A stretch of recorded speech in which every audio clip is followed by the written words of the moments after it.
Television অভিনেত্রী ও model Tanzina তিশার বিরুদ্ধে শাড়ি নিয়ে প্রতারণা করে বিশ্বাসভঙ্গের অভিযোগে ঢাকার আদালতে একটি মামলা হয়েছে। মামলাটি করেছেন দেশের একটি অনলাইন পেজের এক্সিকিউটিভ মোহাম্মদ আমিনুল ইসলাম। গত বুধবার মামলাটি দাখিল হয় ঢাকার মেট্রোপলিটন ম্যাজিস্ট্রেট জুয়েল রানার আদালতে। বাদীপক্ষের আইনজীবী সলিমুল্লাহ সরকার জানান, আদালত অভিযোগের বিষয়ে তদন্ত করে ডিবি পুলিশকে আগামী 18 ফেব্রুয়ারির মধ্যে প্রতিবেদন দাখিলের নির্দেশ দিয়েছেন।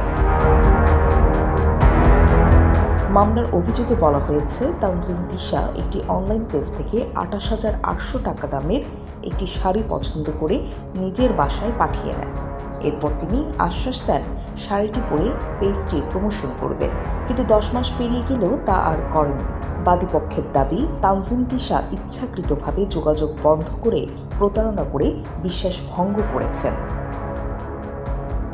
বাদীপক্ষের আইনজীবী সলিমুল্লাহ সরকার বলেন, আদালত বিষয়টি গুরুত্ব সহকারে নিয়েছেন। তদন্তের জন্য ডিবি পুলিশকে সময় দিয়েছেন। প্রতিবেদন অনুযায়ী পরবর্তী পদক্ষেপ নেওয়া হবে। মামলাটি আদালতে আমলে নেওয়া হয়েছে এবং বাদীপক্ষ তানজিন তিশার বিরুদ্ধে গ্রেফতারি পরোয়ানা জারির আবেদন করেছেন।